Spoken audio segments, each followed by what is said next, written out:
بسم اللہ الرحمن الرحیم۔ میری آج کی گفتگو کا موضوع ہے سانس لینے میں دشواری اور دائمی کھانسی۔ یہ دیکھنے میں آیا ہے کہ بہت سارے لوگوں کے ساتھ یہ پرابلم ہوتا ہے کہ وہ جب سیڑھیاں چڑھتے ہیں خاص طور پہ تو انہیں کھانسی شروع ہو جاتی ہے اور وہ صحیح طرح سے بات نہیں کر سکتے۔ مختلف اس طرح کے موقع ہیں جن پہ ان کے سانس پہ دباؤ ہوتا ہے اور وہ اچانک زور زور سے کھانسنا شروع کرتے ہیں۔ یہ دراصل مختلف وجوہات کی وجہ سے ایسا ہوتا ہے، کیونکہ بعض دفعہ انسان انجانے میں کچھ غلطیاں کر لیتا ہے جو بعد میں اس کے لیے مسائل کا سبب بنتی ہیں۔ تو آج ہم اس موضوع پہ تفصیل سے بات کرنا چاہ رہے ہیں اور اس سلسلے میں ہومیوپیتھی آپ کی کیا رہنمائی کر سکتی ہے، کچھ خاص ادویات کا ذکر بھی کریں گے۔ لہذا آپ سے گزارش ہے کہ آپ اس ویڈیو کو آخر تک دیکھیں تاکہ آپ کو، اگر آپ کے ساتھ اس طرح کا کوئی پرابلم ہے یا آپ کے کسی عزیز کے ساتھ، تو انہیں فائدہ پہنچ سکے اور وہ اپنے اس مسئلے پہ قابو پا سکیں۔ اکثر ایسا ہوتا ہے کہ تھوڑا سا چلنے سے یا سیڑھیاں چڑھنے سے سانس پھول جاتا ہے۔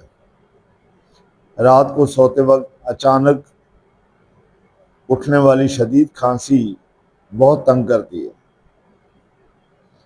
اور آدمی سوائے اس کے کہ انہیلر کا استعمال کرے اس کے پاس کوئی اور چارہ نہیں ہوتا۔ اب اس طرح کے بہت سارے لوگ ہیں جو دن رات ان مسائل سے لڑتے رہتے ہیں۔ تو اس سلسلے میں عرض یہ ہے کہ اس کی کئی وجوہات ہیں۔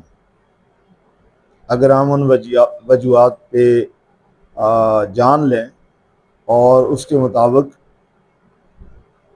ہم ہومیوپیتھی کی دوائیوں کا استعمال کریں، چونکہ ہومیوپیتھی کی جو میڈیسنس ہیں وہ علامات کے مطابق دی جاتی ہیں، تو یہ مسئلہ حل ہو سکتا ہے۔ سانس کی تنگی اور دائمی پریشانی، یہ ایک چھوٹی سی بات نہیں بلکہ بہت بڑا مسئلہ ہے۔ ہوتا یہ ہے کہ بعض دفعہ سانس کی نالیاں سکڑ جاتی ہیں اور ان میں بلغم جمع ہو جاتا ہے، تو جس کی وجہ سے اس طرح سے ہونے لگتا ہے۔ بعض دفعہ نالیوں میں سوجن آ جاتی ہے۔ کبھی ایسا بھی ہوتا ہے کہ آدمی کچھ چیزوں سے الرجک ہوتا ہے، تو کچھ لوگ دھول مٹی سے الرجک ہوتے ہیں، کچھ خوشبو سے الرجک ہوتے ہیں، کچھ تیز دھوپ اور ہوا سے الرجک ہوتے ہیں۔ تو جو بھی سلسلہ ہوتا ہے اس کے مطابق ہومیوپیتھک میں ادویات موجود ہیں، اگر ان کا استعمال کیا جائے صحیح علامات جان کر تو یہ مسئلہ بہت جلد ختم ہو سکتا ہے۔ جب سانس کی نالیاں بند ہو جاتی ہیں یا تنگ ہو جاتی ہیں، اس سے ہوا کا راستہ رک جاتا ہے، ہوا کی آمد رفت مشکل ہو جاتی ہے۔ حساسیت یا الرجی، مٹی، دھول، دھوئیں، پرفیوم یا موسم کی تبدیلی کی وجہ سے پھیپھڑوں کا فوری ریئیکٹ کرنا، یہ بھی ایک وجہ ہے۔ پرانا جمع ہوا بلغم، پھیپھڑوں میں ریشہ جم جانا جو بار بار کھانسی کا باعث بنتا ہے لیکن کھل کر باہر نہیں نکلتا۔ سگریٹ نوشی یا فضائی آلودگی بھی ایک وجہ بن سکتی ہے۔ دھواں اور زہریلی گیس پھیپھڑوں کے خلیات کو مستقل نقصان پہنچاتی ہے۔ اس لیے کہا جاتا ہے کہ سگریٹ نوشی صحت کے لیے بہت خطرناک ہوتی ہے۔ خاموش اثرات اور اس کے کلینکل اثرات۔ صحت پر کیا اثرات ہوتے ہیں؟ جب جسم کو پوری آکسیجن نہیں ملتی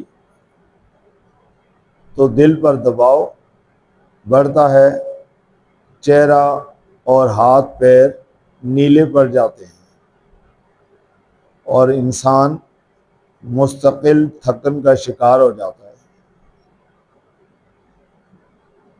کلینکل مثال کی طور پہ اگر ہم بات کریں تو کچھ عرصہ پہلے میرے کلینک میں ایک صاحب تشریف لائے جو بہت زیادہ پریشان تھے۔ ان کو ذرا بات کرنے سے یا چلنے سے بہت زیادہ کھانسی ہونا شروع ہو جاتی تھی اور سانس پھولتا تھا۔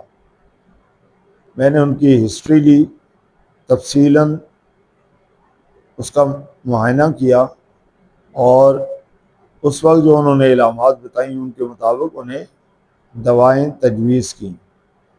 تقریباً 2 مہینے کے بعد اللہ کا شکر ہے کہ ان کا انہیلر چھوٹ گیا اور وہ ایک اچھی زندگی گزارنے لگے۔ آج تک کبھی شکایت نہیں کی۔ تو اس طرح سے ہم کہہ سکتے ہیں کہ ہومیوپیتھی بہت زیادہ معاون ثابت ہوتی ہے اگر صحیح علامات کے مطابق علاج کیا جائے۔ اگر آپ کو ویڈیو کے ذریعے کچھ چیزوں کی سمجھ آ جائے تو بہت اچھی بات ہے، آپ اس کے مطابق دوا لے سکتے ہیں۔ اگر پھر بھی کہیں آپ سمجھتے ہوں کہ آپ کو مشکلات پیش آ رہی ہیں تو اس صورت میں آپ مجھے اپنی تمام علامات بھیج سکتے ہیں، میں بھی آپ کو صحیح دوا کا انتخاب کر کے بتا سکتا ہوں۔ اور اس کے علاوہ اگر آپ کے علاقے میں کوئی ہومیوپیتھک ڈاکٹر ہو تو ان سے بھی مشورہ کیا جا سکتا ہے۔ اس سے آپ کو صحیح دوا مل جائے گی اور آپ کا مسئلہ جس قدر ممکن ہو جلدی سولو ہو جائے گا۔ اب ہم بات کرتے ہیں مختلف ہومیوپیتھک میڈیسنز اور ان کے استعمال اور ان کی پوٹینسی کے ساتھ ساتھ ان کا صحیح استعمال کیسے ہوتا ہے اس سلسلے میں۔ ہماری ایک دوا ہے، اس کا نام ہے آرسینک البم۔ دمے اور سانس کی تنگی یہ سب سے بڑی دوا ہے۔ اگر رات کے وقت خاص کر کے آدھی رات کو سانس بند ہو جائے، بے چینی بڑھ جائے اور بہت زیادہ پریشانی ہو تو اس دوا کے 3 سے 5 قطرے تھوڑے سے پانی میں ملا کر لیے جائیں تو بہت فائدہ ہوگا۔ ایک اور دوا ہے جسے کہتے ہیں اینٹی مونیم ٹارٹ۔ یہ اس وقت 30 میں یہ بھی دی جا سکتی ہے کہ اگر بہت زیادہ بلغم جم گیا ہو اور وہ نکلتا نہ ہو، کھڑکھڑانے کی آوازیں آ رہی ہوں، کھانسنے پر بھی بلغم باہر نہ نکلتا ہو، تو اس کے 3 سے 5 قطرے پانی میں ملا کر استعمال کیے جا سکتے ہیں۔ اس سے انشاءاللہ فائدہ ہوگا۔ ایک تیسری دوا ہے ایسپیوڈس پرما کیو میں، یعنی مدر ٹنکچر میں یہ دی جا سکتی ہے۔ اسے ہومیوپیتھی کا آکسیجن سلنڈر بھی کہا جاتا ہے۔ یہ خون میں آکسیجن کی کمی کو فوری طور پر بحال کرنے میں بہت معاون ہے۔ اس کے 10 قطرے یا 10 سے 15 قطرے 1/4 کپ پانی میں ملا کر اگر لیے جائیں تو فوری طور پہ آرام ملتا ہے۔ ایک اور دوا ہے بلاٹا اورینٹیلس، یہ بھی مدر ٹنکچر میں بہت فائدہ دیتی ہے۔ اگر الرجی مٹی یا دھول کی وجہ سے دمے کا شدید دورہ پڑے اور سانس لینا محال ہو جائے تو اس کے 10 قطرے نیم گرم پانی میں ملا کے لیے جائیں تو بہت زیادہ فائدہ ہوتا ہے۔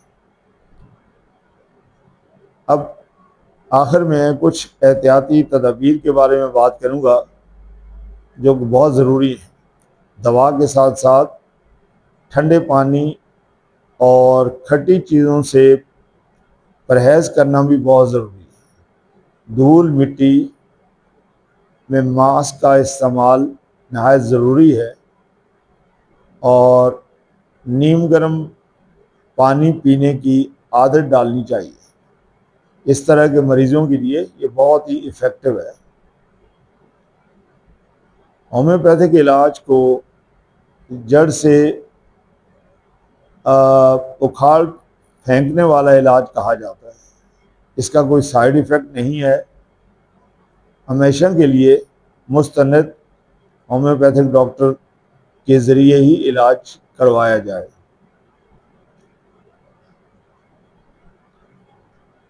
اپنے کیس کے مطابق دوائی کا انتخاب کیا جائے تو یقینی فائدہ ہوگا۔ اگر آپ یا آپ کے گھر میں کوئی بزرگ یا بچہ سانس کی تکلیف میں مبتلا ہو تو یہ ویڈیو ان کے لیے بہت فائدہ مند ثابت ہو سکتی ہے۔ اس لیے آپ ان میں شیئر کریں، چینل کو سبسکرائب کریں، ویڈیو کو لائک کریں اور صحت سے جڑے ایسے ہی معلوماتی راز جاننے کے لیے آپ ہمیشہ ہمارے ساتھ جڑے رہیں۔ انشاءاللہ ضرور فائدہ ہوگا۔ اجازت دیجیے، اللہ حافظ۔